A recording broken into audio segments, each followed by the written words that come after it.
Subtraction. तो देखिए जैसे ये क्या है हमारा, यहाँ इनडायरेक्टली क्या होता है, जैसे एडिशन को किसके साथ में पढ़ा था, सबट्रैक्शन के, है ना। योग को किसके साथ में पढ़े थे, अंतर के। जो इस टाइप वाले क्वेश्चन थे जिनमें प्लस और माइनस ही होता था, कोई मल्टीप्लिकेशन का साइन नहीं होता था, क्या करते थे, ये हमने क्या क्या किया था। जैसे -3 को कैसे लेते थे कि हमें कितने कॉइन्स का लॉस हुआ, 3 कॉइन्स का।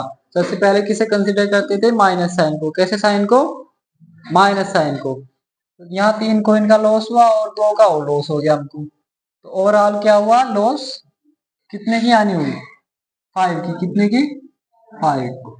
ठीक है। और जब मल्टीप्लिकेशन का साइन दिख जाए, ठीक है, दो नंबर्स के बीच में, फिर वहां क्या कंसिडरेशन थी, वहां वो चार जो एक टेबल बनाई थी ना, चार्ट सा, minus into minus plus, plus into plus plus, ठीक है, और plus into minus minus, minus into plus minus, उसमें ये ट्रिक काम करती है ना। माइनस इंटू माइनस प्लस, और फिर डिजिट्स जो नंबर्स होते हैं ना साइंस के सामने, उनकी सिंपल मल्टीप्लिकेशन। तो 3 इंटू 2 6, ठीक है, ये सब कर लिया है हमने। अब देखते हैं -3x प्लस 9 बराबर, इसके बराबर 0 होगा तभी ये, पहली बात ये जो इक्वेशन थी यही अनकम्प्लीट थी। क्या थी, अनकम्प्लीट। अब ये क्या बनी, इधर 0 करने पर या कुछ भी रख दे इधर, तो ये क्या बन जाएगी, लीनियर इक्वेशन। कैसी इक्वेशन, अब आप इसे इजीली सोल्व कर सकते हो ना। ये 3 जब, या तो इसे 3x को इधर ले जाओ, ठीक है, या इसे 9 को इधर ले जाओ। 9 को ले जाते हैं, तो जब 9 इधर जाएगा तो नेक्स्ट स्टेप में क्या होगा कि -3x, ये इधर प्लस का है, बराबर साइन से इधर जाने पर माइनस का 9, तो माइनस से माइनस कट जाएगा। x के साथ 3 किस में है, मल्टीप्लिकेशन में, इधर जाएगा तो डिवीजन में, तो 9/3 इक्वल्स 3, 3 या 9। अब देखते हैं इसमें क्या है? हमने पढ़े थे लाइक टर्म्स और अनलाइक टर्म्स। सबसे पहले क्या देखते हैं, number of variables. Like terms के लिए क्या देखते हैं, नंबर ऑफ वेरिएबल्स। अब ये आपको ध्यान रखना है इनमें कौन सा कॉन्सेप्ट यूज हो रहा, ना तो ये इसके जैसा है, ये थर्ड फोर्थ इसके जैसा नहीं है ना, क्योंकि वो बिना वेरिएबल्स वाले हैं, विदाउट एनी वेरिएबल, और ये भी विदाउट एनी वेरिएबल थे। इसमें वेरिएबल आया था, और ये क्या थी, एक लीनियर इक्वेशन। तो ये सभी एक साथ इसलिए लिख दिए कि सभी 1 बाय 1, आप पहले चैप्टर में आपने ये सब पढ़ा, दूसरे में ये सब, तीसरे में ये, चौथे में ये सब, तो 1 बाय 1 स्टेप बाय स्टेप। अब ये आप लोगों ने पढ़ लिया इसलिए एक साथ लिख दिया, ठीक है ना, जिससे आप क्वेश्चन को देख के समझ पाओ कि कौन सा कंसेप्ट लगेगा इसमें। अब इसमें यहाँ भी वेरिएबल और यहाँ भी वेरिएबल है, ठीक है ना। कितने वेरिएबल है दोनों टर्म्स में, एक एक है, ठीक है। दूसरा काम क्या होता है कि क्या नेचर ऑफ वेरिएबल सेम है, प्रकृति सेम है वेरिएबल्स की, सेम है, ये भी एक्स वाला है और ये भी एक्स वाला है। थर्ड स्टेप क्या होता है, पावर्स देखते हैं। क्या देखते हैं, वेरिएबल, उन वेरिएबल्स की, प्रत्येक वेरिएबल की पावर सेम है या नहीं है। पावर सेम है वेरिएबल्स की, है, तो पावर यहाँ भी 1 है और यहाँ भी 1 है। तो ये कैसे टर्म्स हुए, लाइक टर्म्स या सजातीय टर्म्स। जो सजातीय टर्म्स होते हैं उनमें एडिशन और जो सब्ट्रैक्शन होता है, योग व अंतर की प्रक्रिया हो जाती है, ठीक है। तो सजातीय पद है, दैट इज लाइक टर्म्स है। तो कैसे करनी है प्रक्रिया, जैसे सिंपल इसमें करी थी सबसे पहले वाले में। +3x का मतलब 3x आए, और -6x का मतलब 6x चले गए, तो हमें कितने x का लॉस हुआ, 3x का लॉस हुआ तो लॉस के लिए माइनस और 3x, ठीक है ना, समझे इतना। तो माइनस साइन वाले को पहले कंसीडर करें तो ज्यादा बेटर रहता है इसे समझने में इस वाले ट्रिक से। तो जैसे हमारे पास -6x थे वो हो गए है ना, ठीक है, और 3x हमको मिले, तो हमें अभी लॉस रहा ना कितने का, 3x का। तो माइनस वाले जो साइन इस टाइप के जो क्वेश्चन होते हैं उनमें माइनस को पहले कंसीडर कर लीजिएगा, ठीक है। अगर दोनों साइन माइनस है तो फिर तो कोई दिक्कत ही नहीं, ठीक है। अब देखते हैं -3x इंटू +9, ये कैसे डिफरेंस है इससे, और यहाँ से एक तो ये वेरिएबल वाला है और ये बिना वेरिएबल वाला, ठीक है। तो इसे हम करेंगे इससे नेक्स्ट टॉपिक में एडिशन, यहाँ पे एडिशन ये वाला करेंगे, ठीक है। इसे करेंगे हम इससे नेक्स्ट टॉपिक में। वैसे सिंपल इसका आंसर क्या आता है, -3 और +9 की मल्टीप्लीकेशन होएगी, तो माइनस प्लस माइनस और 3 इंटू 9 27, और यहाँ x की घात कितनी है, 1 है, और जहाँ x की घात कुछ नहीं होती ना तो उसके साथ मानी जाती है x की घात 0, तो x की घात 1 और 0 मिलकर कितने हो जाएगी, x की घात 1, ठीक है। तो क्या आता है -27x। इसको थोड़ा डिटेल में नेक्स्ट टॉपिक में और इसी टाइप के क्वेश्चन करेंगे।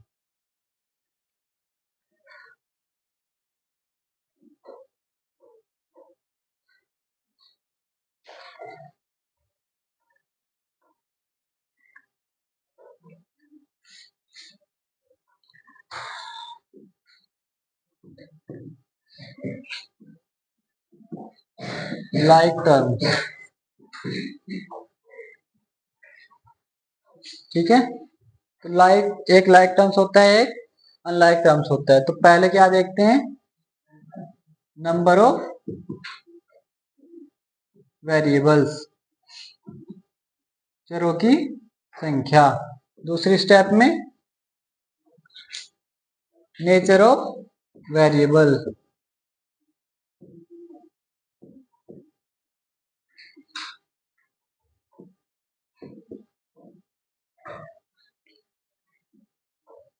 और थर्ड स्टेप में powers of each variable.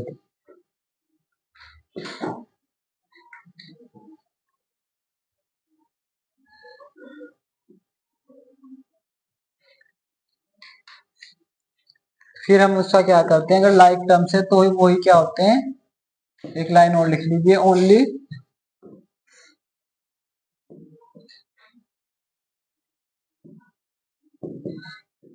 Like terms are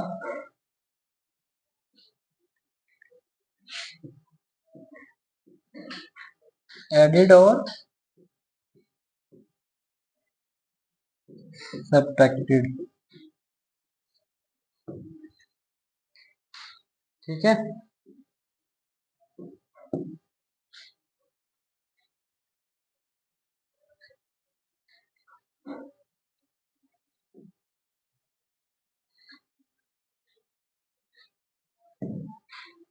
पहला स्टार ये है, दूसरा स्टार है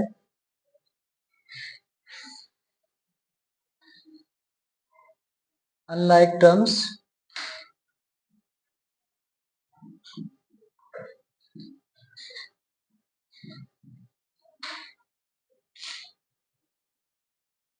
आर ओनली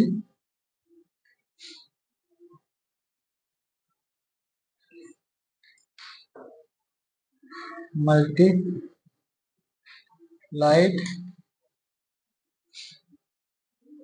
और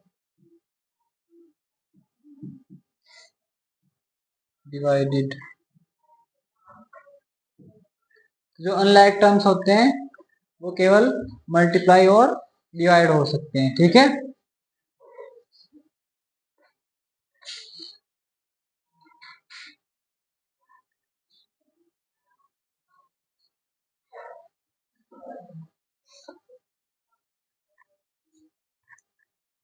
अच्छा, जो लाइक टर्म्स है उसमें सभी हो जाएगा, एडिशन भी, ठीक है, एडिशन भी, सब्ट्रैक्शन भी, और डिवीजन भी पॉसिबल है, और मल्टीप्लिकेशन भी पॉसिबल है, ठीक है।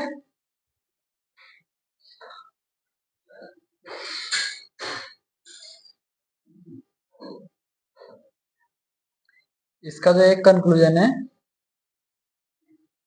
दोनों का, वो फाइनली है, इस पर डबल स्टार लगाओ। बाई चांस ये दोनों लाइन भी भूल जाओ ना, ठीक है, तो इसमें मल्टीप्लिकेशन भी हो सकता है और डिवीजन भी हो सकता है लाइक टर्म्स के बीच में, किनमें, लाइक टर्म्स के बीच में।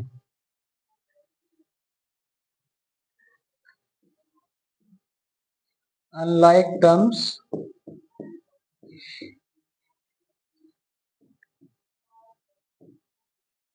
कैन नेवर बी, विषम जातीय पद कभी भी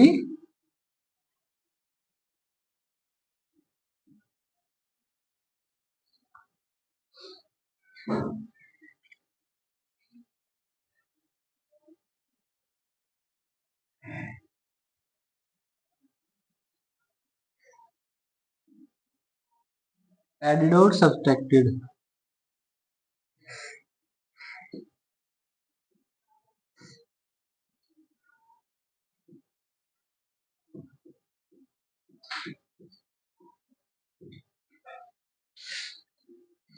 तो ये फाइनल डबल स्टार वाली लाइन है, अगर ये भी याद रही तो इन दोनों का, ये जो ऊपर दो लाइंस लिखी है ना, इन दोनों का फाइनल जो कंक्लूजन है वो यही है कि जो अनलाइक टर्म्स है वो कभी भी ऐड और सब्ट्रैक्ट नहीं हो सकते।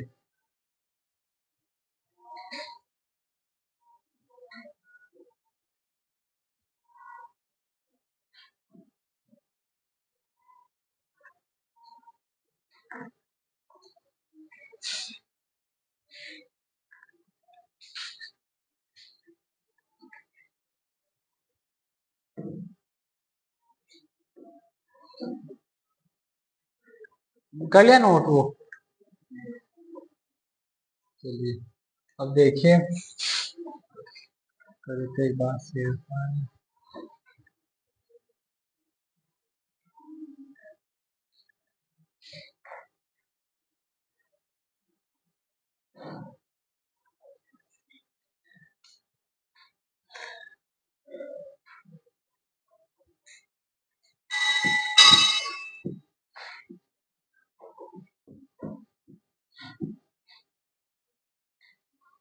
सबसे पहले देखते हैं ये लाइक टर्म्स है या अनलाइक टर्म्स है। नंबर ऑफ वेरिएबल्स देखते हैं, यहाँ कितने हैं, दो, और यहाँ भी दो, एक एक्स और दूसरा वाई, ठीक है। और नेचर कैसा है, नेचर भी सेम है, क्योंकि इसमें भी एक्स वाई और इसमें भी एक्स वाई। और थर्ड स्टेप क्या होता है, पावर्स। तो पहले की देखते हैं, इसका नेचर क्या है, एक्स, उसकी पावर वन है और उधर भी वन है। और वाई प्रकृति वाले का की जो घात है वो भी एक एक ही है दोनों जगह। तो कैसे टर्म्स है, लाइक टर्म्स, तो हो जाएगा ना एडिशन या सब्ट्रैक्शन, पॉसिबल है। कैसे करते हैं, सिंपली 3x का हमें लॉस हुआ है ना, और हमें मिल गए कितने x, 6x। तो फिर हमें क्या होगा, ओवरऑल प्रॉफिट ही तो होगा भाई, फायदा ही तो होगा। अगर हमें घाटा हुआ, नुकसान हुआ हमें 3x का, और 6x का हमें फायदा होगा, तो कितने का फायदा होगा, 3xy का। कितने xy का, 3xy का, ठीक है। अब कोई दूसरा एग्जांपल लेते हैं।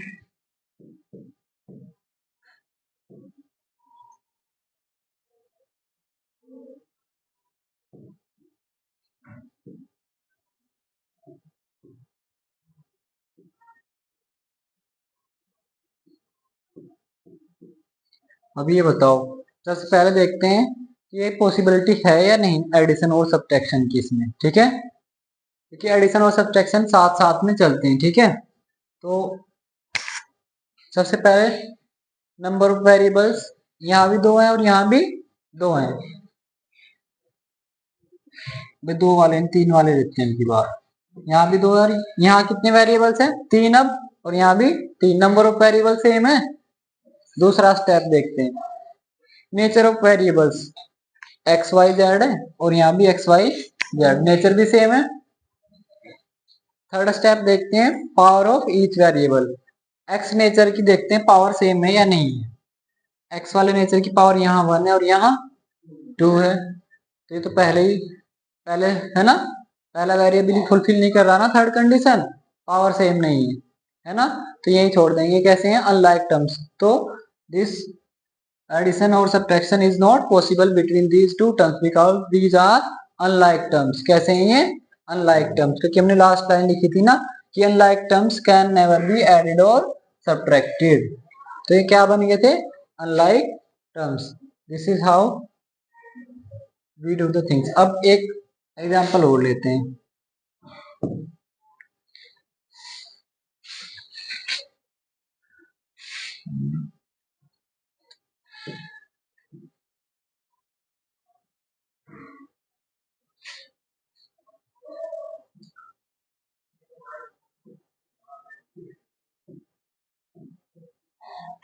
सबसे पहले वही नंबर ऑफ वेरिएबल्स 2 हैं, ठीक है। नेचर कैसा है सेम नेचर है, यहाँ भी एक्स जेड है और यहाँ भी एक्स जेड है, वेरिएबल्स नेचर भी सेम है।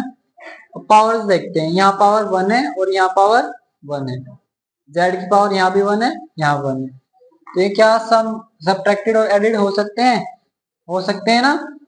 आपको पढ़ा भी था 2 इंटू 7 बराबर होगा 7 इंटू 2 होता है ना, तो एक्स वाई बराबर होगा वाई एक्स के, ऐसे ही एक्स जेड किसके बराबर होता है जेड एक्स के। तो बस थोड़ा सा इनका ऑर्डर ही तो चेंज करके लिखा है, तो मल्टीप्लिकेशन में ऑर्डर, क्योंकि मल्टीप्लिकेशन क्या होता है कम्यूटेटिव, क्या होता है कम्यूटेटिव, क्या होता है कम्यूटेटिव, ठीक है।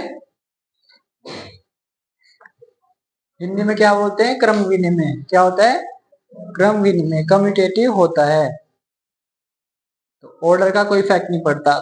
तो -7 एक्स जेड का हमको लॉस हुआ, ठीक है, और फिर हमको मिल गए +9 जेड एक्स या एक्स जेड, तो हमको फिर तो फायदा हो जाएगा ना कितने का 2 का, और 2 क्या है एक्स जेड लिख लो या जेड एक्स लिख लीजिए, सेम रहेगी ना।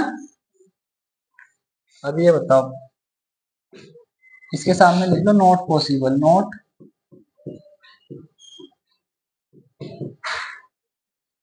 अब एक और एग्जांपल लेते हैं। माइनस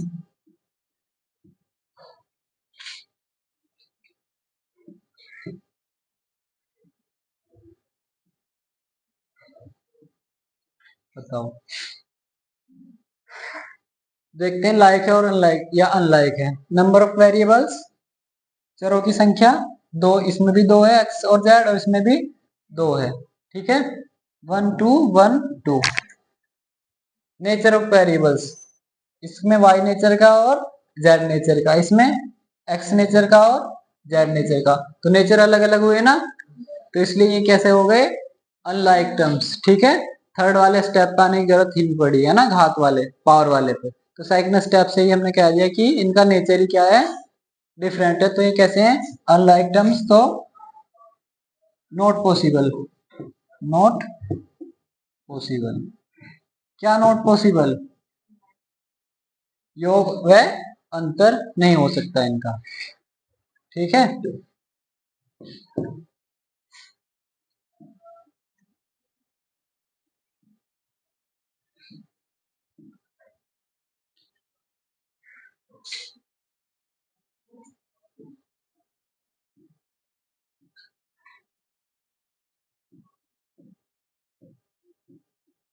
ये बताओ, सबसे पहले देखते हैं नंबर ऑफ वेरिएबल्स सेम है या नहीं है, नहीं है सेम है, इसमें भी वेरिएबल एक है और उसमें भी वेरिएबल एक है दूसरे टर्म में भी, ठीक है। नेचर ऑफ वेरिएबल अलग अलग है ना, तो ये भी नॉट पॉसिबल, इसे ऐसे लिख देंगे, ठीक है नॉट पॉसिबल।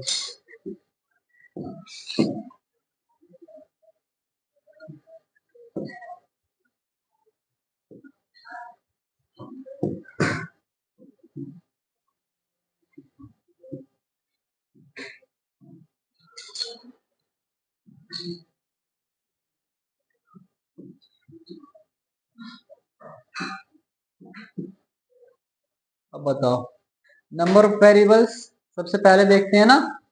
इसमें नंबर ऑफ वेरिएबल्स चरों की संख्या कितनी है, एक दो। इसमें चरों की संख्या एक है। तो फर्स्ट स्टेप पे फेल हो गया ना, तो इसे पहले स्टेप इसमें सेकंड पे आने की जरूरत ही नहीं पड़ी, तो ये नॉट पॉसिबल। ठीक है ना। तो स्टेप का ऑर्डर ध्यान रखना है, सबसे पहले नंबर देखना है, अगर कोई नंबर पे फेल हो जाता है तो सेकंड और थर्ड की जरूरत नहीं। समझ गए ना इतना।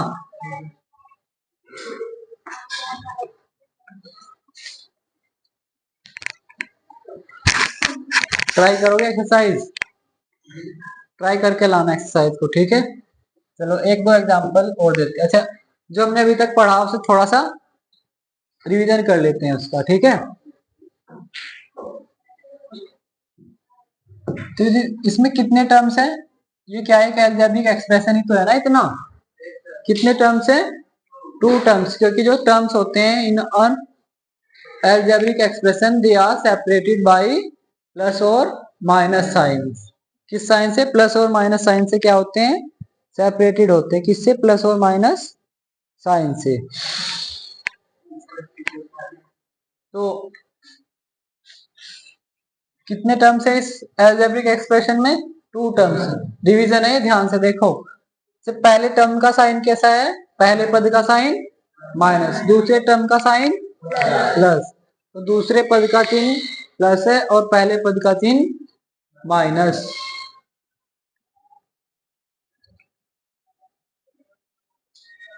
वेरिएबल क्या क्या है, एक्स वाई। पहले पद में वेरिएबल क्या है, एक्स और वाई, और दूसरे पद में वेरिएबल जेड वेरिएबल, ठीक है। इस प्रकार इसमें चर क्या है, एक्स और वाई, ठीक है। और नॉन वेरिएबल, पहले टर्म का नॉन वेरिएबल क्या है, एट, क्या है, एट, ठीक है। और कोफिशिएंट नॉन वेरिएबल और साइन को मिला के क्या बन जाएगा, कोफिशिएंट। तो कोफिशिएंट कितना है, गुणांक -8। इसी प्रकार दूसरे टर्म का नॉन वेरिएबल 7 है, और अगर कोफिशिएंट पूछा जाए तो कितना होगा, +7। गुणांक +7 है और अचर क्या है, 7 है।